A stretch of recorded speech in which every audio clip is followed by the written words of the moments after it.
बिस्मिल्लाहिर्रहमानिर्रहीम अस्सलामुअलैकुम। Welcome back to my YouTube channel. जी तो प्यारे बच्चों, क्या हाल चाल है आप सबका। उम्मीद है कि बेटे आप सब बिल्कुल ठीक होंगे, खैर से होंगे और प्री नाइन्थ वाले बच्चे जो है वो प्रॉपर अपनी क्लासेस को अटेंड कर रहे होंगे।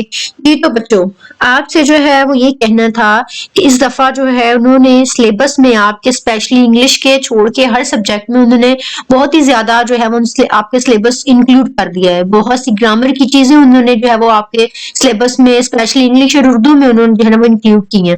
आपको जितने भी ग्रामर के ऑप्शन है वो आपको बेटे हर हाल में करें, क्योंकि ग्रामर एक ऐसी चीज है, अगर आपके उन्होंने 9th में जरूरी ना होती तो वो आपके इस सिलेबस में इंक्लूड ना करते। इसलिए बेटे आपको जो है ना अपनी ग्रामर लाजमी करें, हर हाल में करें। और इसके अलावा इंशाल्लाह बाद में मैं आपको ये बताऊंगी कि आपके एग्जाम्स के पॉइंट ऑफ व्यू के लिए आपके लिए कौन सी ग्रामर जो है वो करना जरूरी है।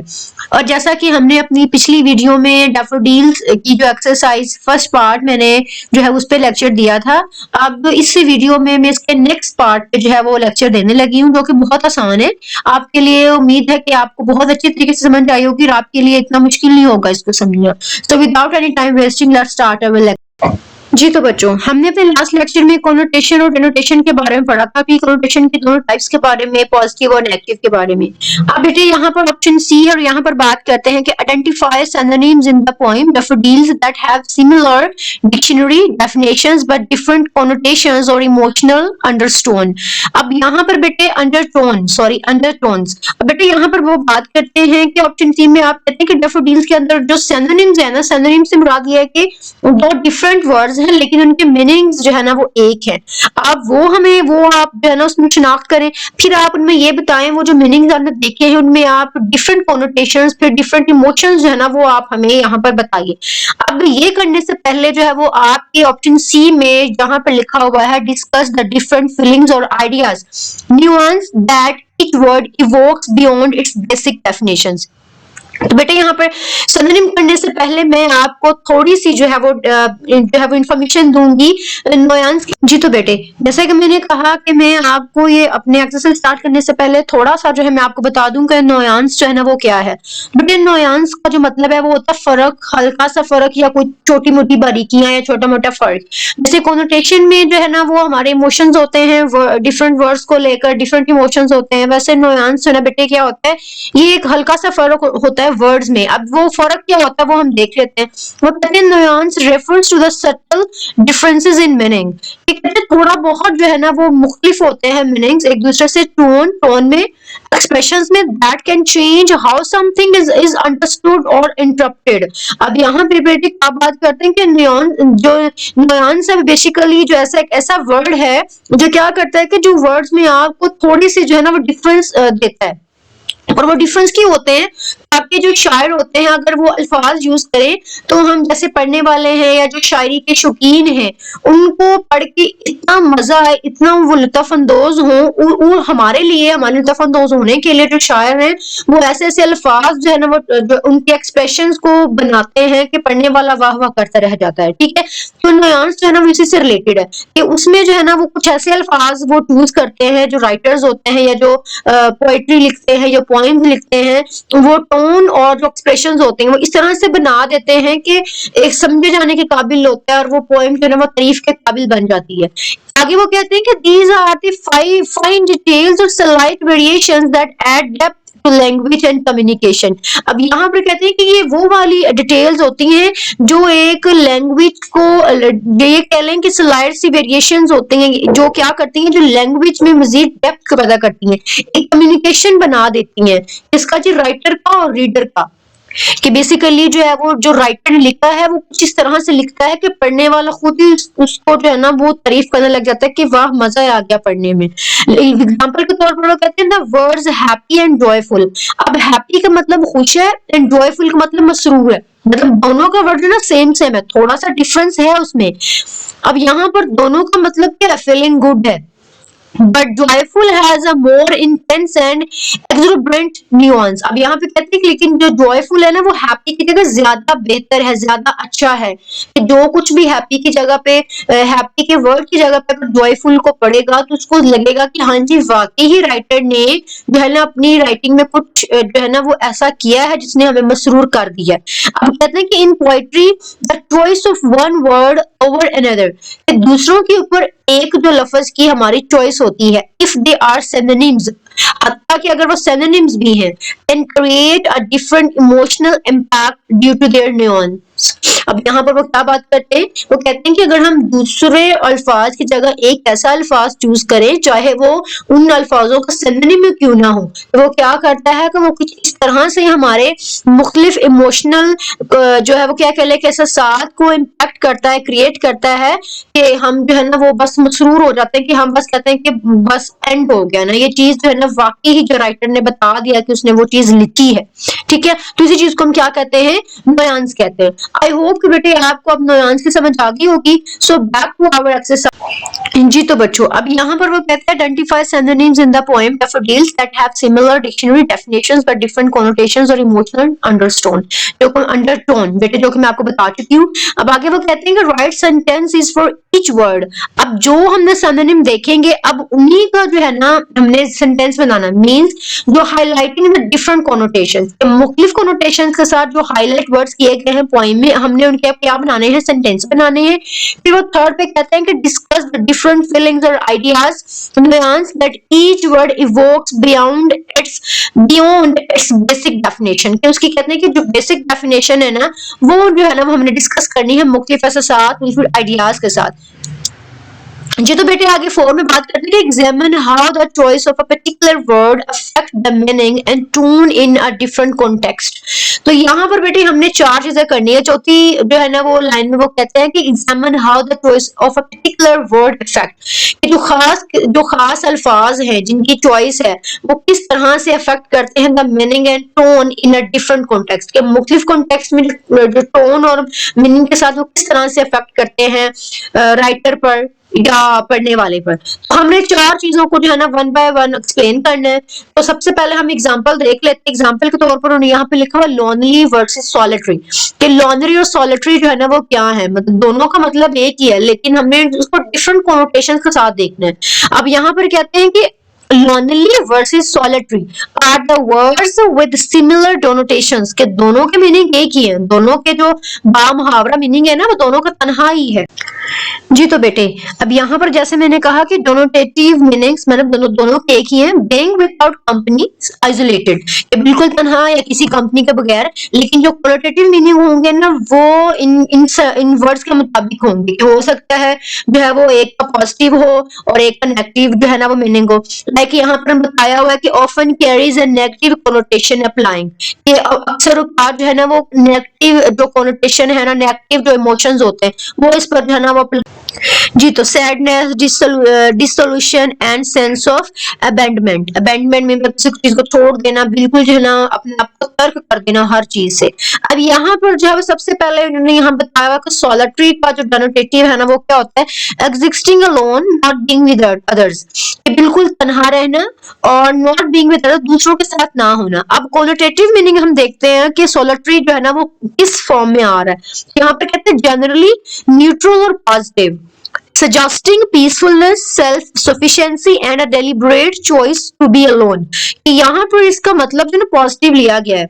सॉलिटरी जो बेसिकली एक ऐसा वर्ड है जिसको हम नेगेटिव फॉर्म में नहीं ले सकते, हम उसको बेटे इस फॉर्म में लेंगे कि जो है ना वो खुशी से जो है ना तन्हा रहना चाहते हैं, वो गौर फिक्र करना चाहते हैं किसी न किसी चीज पर ना, कि वो तन्हा रहेंगे तो गौर फिक्र करेंगे। तो इसको हम वो वाला तन्हा नहीं कहेंगे कि बिल्कुल सबसे तन्हा कट जाना।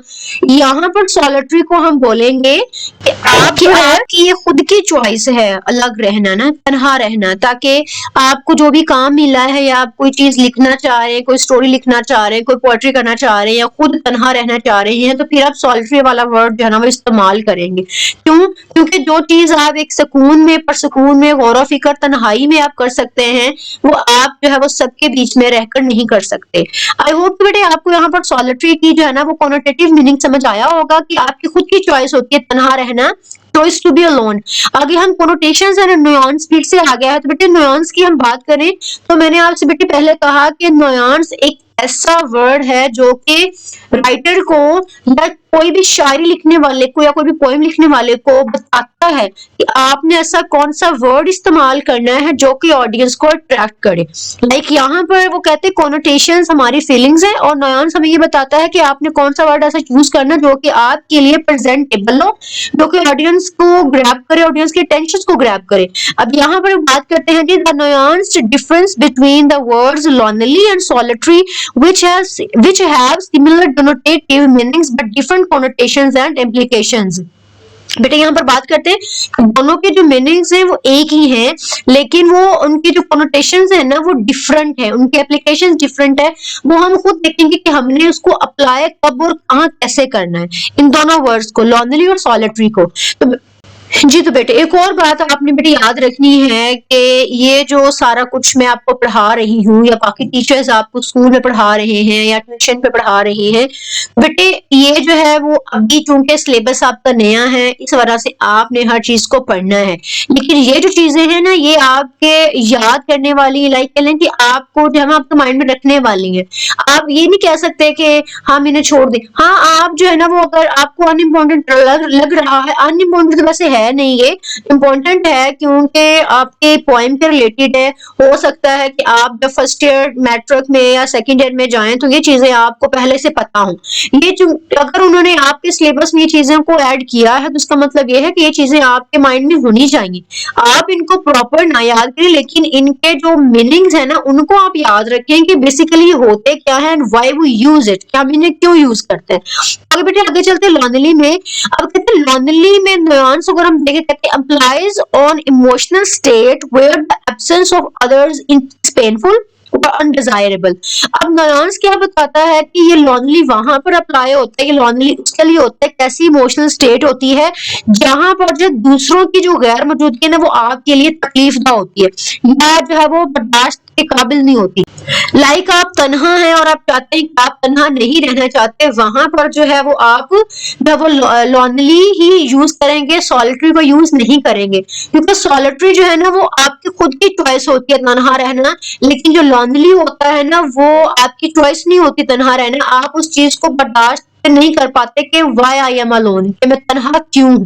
जी तो बेटे आगे एग्जांपल में बात करते हैं कि after moving to a new city, कि नए शहर में मूव होने के बाद she often felt lonely and missed her friends, कि वो तन्हा महसूस, अपने आप को तन्हा महसूस अक्सर करती है और अपने दोस्तों को याद करती है। अब इंटरप्रिटेशन में कहते हैं the word lonely conveys her emotional distress and, कि यहाँ पर वो ये लॉनली को बयान कैसे कर रहे हैं उसकी इमोशनल डिस्ट्रेस को, कि उसकी जो है ना वो एहसास कैसे हैं, उसकी फीलिंग्स कैसी हैं जब वो तन्हा है, जब वो याद करती है तो वो क्यों याद, क्योंकि वो तन्हा है।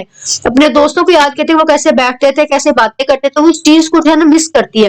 तो यहाँ पर सॉलिटरी नहीं आएगा, यहाँ पर लॉनली ही आएगा।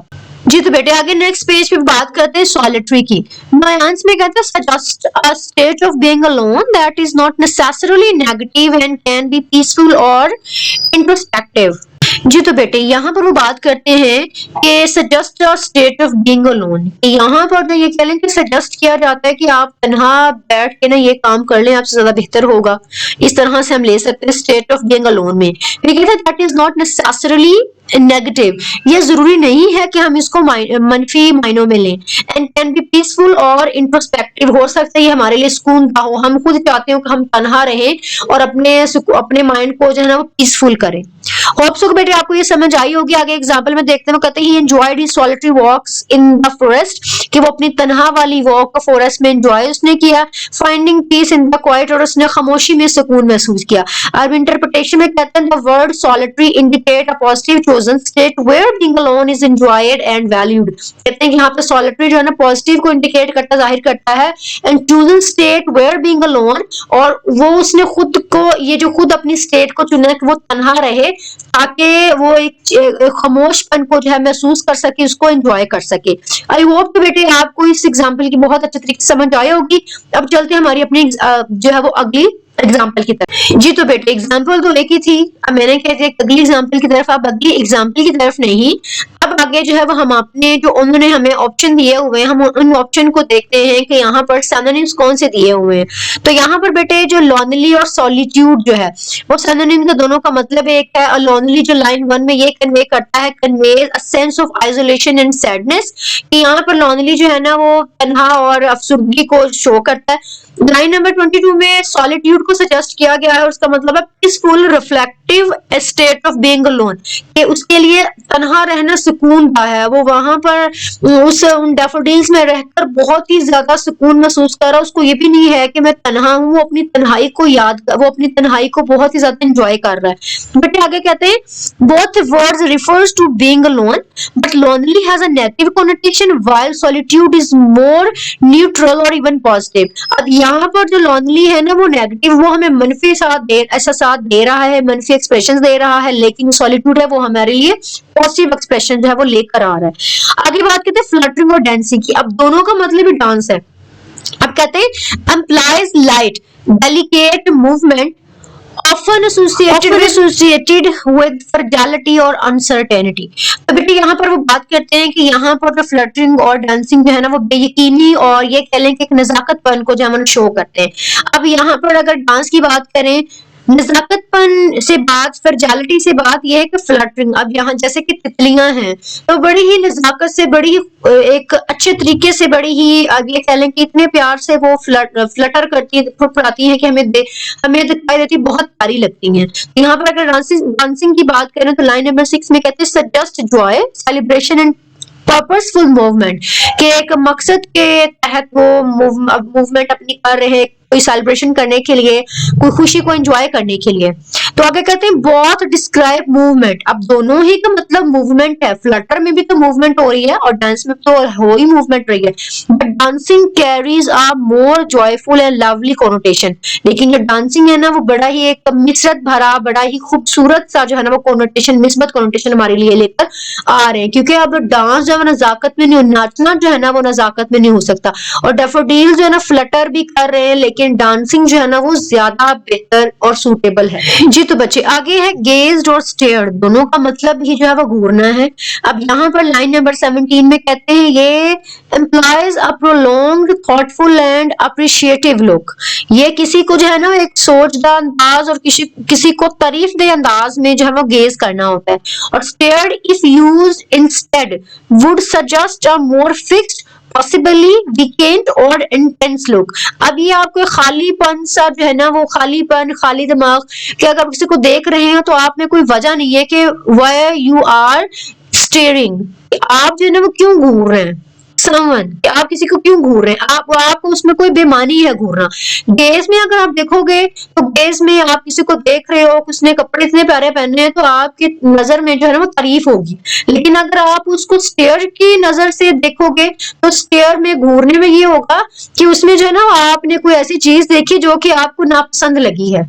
तो ये भी जो है ना वो अक्सर हम लोगों के देखने के अंदाज से पता लग जाता है कि वो हमें किस तरह से देख रहे हैं। तो यहाँ पर आप अंदाजा लगा लें कि वर्ड्स जो है ना वो डिफरेंट होते हैं, डिफरेंट कॉनोटेशंस को रखते हैं। फिर आपने खुद चूज करना होता है कि हम ऐसे कौन से अल्फाज चूज करें जो आगे सुनने वाले के कानों पर बहुत अच्छा इम्पैक्ट डालें। और यही चीज जो है वो कॉनोटेशन, डोनोटेशन और नुआंस की है जो हमें यहाँ पर बता रहे हैं। ये आपकी अमली जिंदगी के लिए बहुत ही ज्यादा अहम है, ताकि जब भी आप किसी से बात करें, अपने टीचर से बात करें, टीचर को देख के या आप जब अपने घर में देखें, फ्रेंड्स को देख के, किसी को भी देख के, आप इस तरह से देखें कि वो आपके देखने पर कुछ सवालिया निशान न बनाए कि हम इस तरह से क्यों देख रहे हैं। होप सो बेटे आपको इनकी समझ अच्छे तरीके से आई होगी। अब आगे कहते हैं while both involve looking gazed has a softer more reflective tone। तो यहाँ पर जब वो गेज ज्यादा अच्छी एक टून है बनिस्बत के स्टेयर्ड की। अब आगे कहते हैं जोकंड वर्सेस हैप्पी। अब दोनों का मतलब ही खुशी है, लेकिन यहाँ पर कहते हैं जोकंड है a more poetic and elevated term। तो बेटे कहते हैं कि सजेस्टिंग लवली चेयरफुलनेस। अब यहाँ पर जो कंड का मतलब क्या होता है कि एक पोइटिक टर्म है, एक एलिवेटेड ऐसी, या कह लें कि एक ऐसी एक्सप्रेसिव टर्म है जो कि बड़ी ही चेयरफुलनेस है, बड़ी ही मिसरत भरी है। और हैप्पी में कहते हैं सिंपलर, एक सादी सी मोर न्यूट्रल टर्म है for a positive emotional state, कि मुस्बत स्टेट के लिए हैप्पी है। यहाँ पे कहते हैं कि both convey joy but Jokund has a more literally and exuberant connotation। अब यहाँ पे कहते हैं कि दोनों का मतलब सेम ही है, दोनों मिसबत ही है, मिसबत है, दोनों पॉजिटिव है, लेकिन यहाँ पे जो जोकंड है वो ज्यादा जो है वो अच्छा है बनिस्बत के हैप्पी के।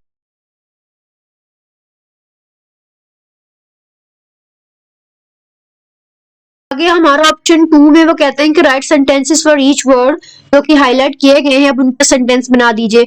अब जो भी हमने पीछे पढ़ा है ना, अब उनके आपने सेंटेंस सीधे सीधे बना देने।